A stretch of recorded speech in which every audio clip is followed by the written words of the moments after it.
smart enough to edit out the part of SARS that specifically targets Asian people. The only thing they might have changed is a couple of proteins so it doesn't go after women predominantly.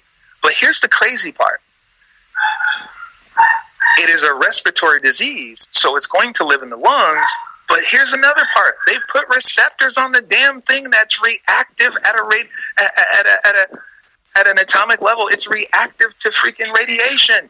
If you're smoking, everyone knows that there's two different isotopes that are inside of cigarettes that maintain their presence even inside of the secondhand smoke. So you're breathing in a radioactive component that the virus is triggered by.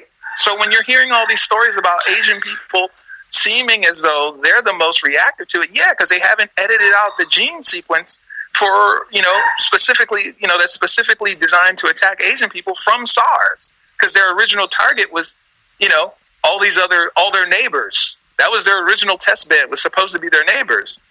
However, getting back to the point, now that we're talking about the programmable matter, I'm going to tell you right now, you can't, listen, I would love to tell you that you guys don't know what you're talking about, but the reality of the matter is that it is, when you're talking about the programmable, material and the black goo and things like that, we're talking about them.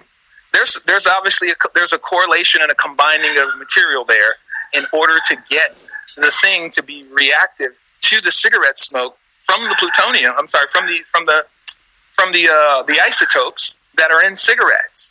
So here I am having to quit smoking now because I'm realizing, well, damn, if I'm smoking and it accumulates in your lungs, when this stuff gets in your lungs, it's essentially triggered by the radioactive material at the biological, at the viral level by the small particulate of the radioactive material. And I'm going to be honest with you. That's why I'm telling you, we're not dealing with viruses. We're dealing with nanotechnology. And once you understand that, and now here's the crazy part. People are going to say, well, I don't understand how that would have anything to do with, 5G. It's like, because here's the thing.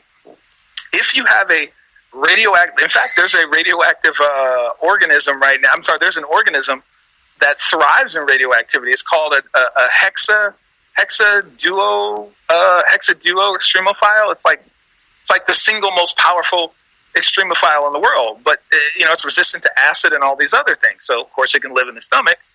But the point I'm getting at is that we're talking about this thing that's molecularly triggered. It's sleeping otherwise in your lungs. But then once it goes into its active phase, can't get rid of it because it's got AIDS, got cancer, so it spreads a little bit further in different ways. And then it's like herpes, so it can live on surfaces outside of the host. You know what I mean? And then when you factor in the fact that there's all these other weird components and your programmable black material shit. So now we're dealing with the fact.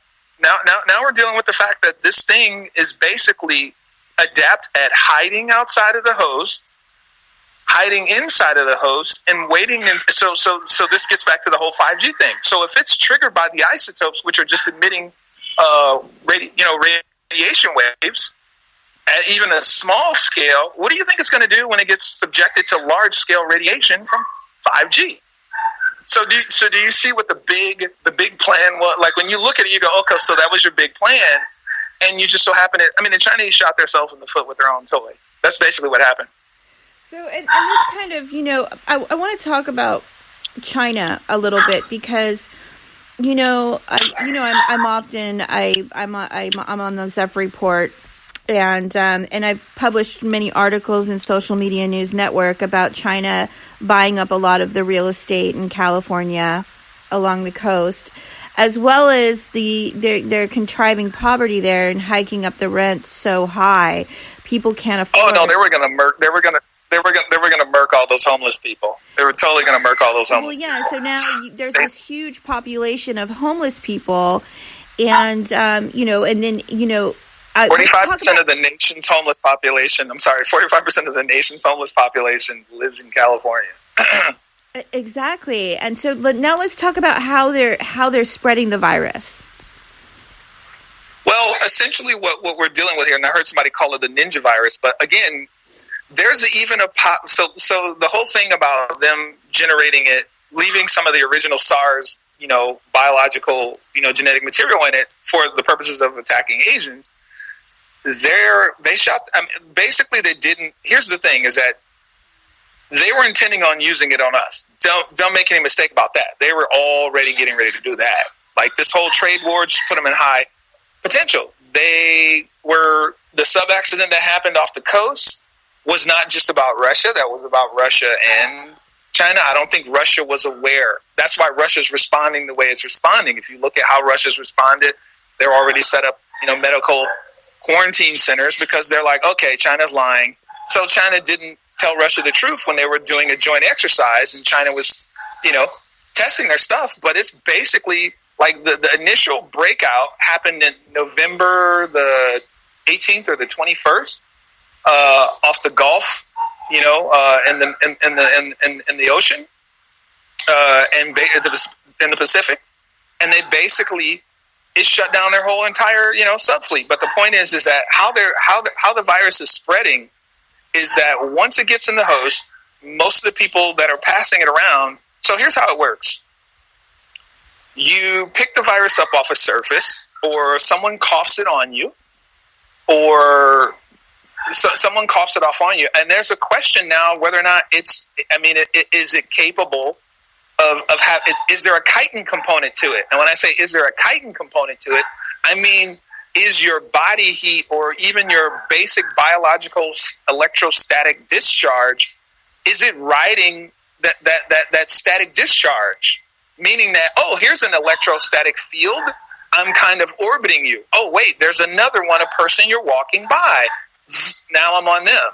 So there's a chitin issue of this electrostatic component to it, meaning that this is what I'm telling you. This is not a virus. This is nanotechnology. Like, this is some other shit. That's the biowarfare. I'm sorry. Biowarfare. It's biowarfare for sure, but it's not a virus though, and that's the problem of what I'm seeing here is that you have to understand that there's a question because a woman said I was standing next to a man. I didn't touch him. Said I was standing a couple of feet away from him. This is women on the cruise. This is her own quote. She said I was standing a few feet away from him for just a few moments, and I got it. So you're telling me that this thing jumped, this microorganism jumped all the way from over there to all the way over there on another host? No, the only way that's possible, the only way that could happen for something that small to move that far and move that fast in that short amount of time is if there is a component of chitin to it, meaning that this thing, once it leaves the exterior of the host and reaches the surface of the skin, right? The dermis, right? Epidermis, right? Yeah. It's electrostatically charging itself to follow the electromagnetic current that's produced by the body, and it kind of circles the body until it finds a new one. So, and we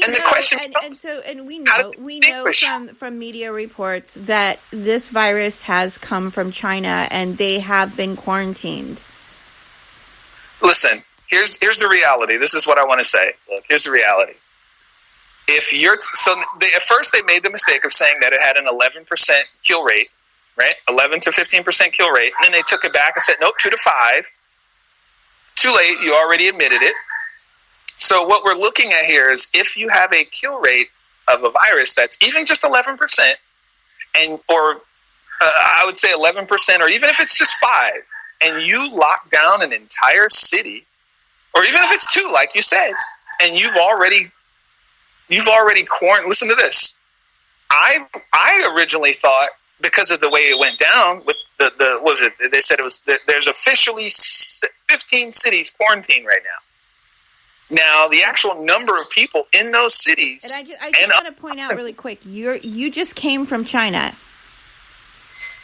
Yeah, I was there for 2 days back in. God, what day was that? It was literally at the hilt change of what was it? It was literally the between the 30th and the 31st and the 1st going into the 2nd of October November time change. And what? Yeah. So these are current. So these are pretty current.